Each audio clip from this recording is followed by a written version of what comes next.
दोस्तों, दुनिया के कई देश अब 5th जनरेशन फाइटर जेट यानी 5वीं पीढ़ी के लड़ाकू विमान बनाने के प्रयास कर रही हैं, जो रफ्तार में तेजी, जो दुश्मन के रडार पर दिखाई न दे, जो आसमान में काफी फुर्तीले हों और जो बैटल फील्ड में अपनी सुरक्षा के साथ दुश्मन के हर एक चाल पर पैनी नजर रखते हुए ताबड़तोड़ अटैक करने की क्षमता रखते हों। लेकिन फिलहाल दुनिया में केवल 3 देश हैं, अमेरिका, रसिया और चाइना ही हैं, जिन्होंने इतनी एडवांस तकनीक के बेहतरीन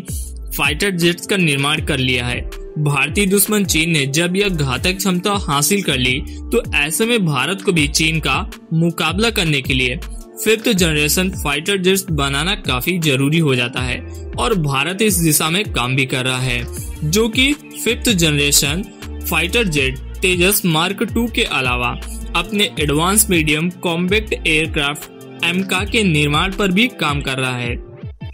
और जब भारत कोई डिफेंस तकनीक हासिल करता है, तो किसी न किसी प्रकार भारतीय दुश्मन पाकिस्तान भी उस क्षमता को हासिल कर ही लेता है, फिर चाहे वह न्यूक्लियर वेपन्स ही क्यों न हो।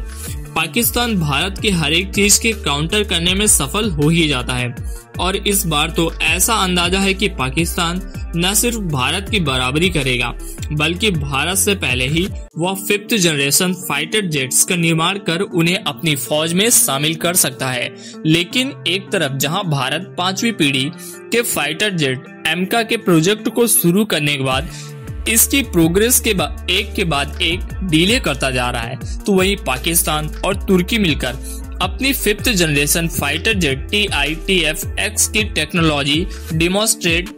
का रनवे टेस्ट भी कर चुके हैं। हालांकि तुर्की और पाकिस्तान दोनों ही देशों की आर्थिक स्थिति गड़बड़ चल रही है और इसलिए यह दोनों ही देश साथ मिलकर इस प्रोजेक्ट को आगे बढ़ा रहे हैं और यह भी अंदाजा लगाया जा रहा है कि इस प्रोजेक्ट में पाकिस्तान का ऑल टाइम दोस्त चीन भी अपनी डिफेंस तकनीक तुर्की और पाकिस्तान को प्रोवाइड कर सकता है,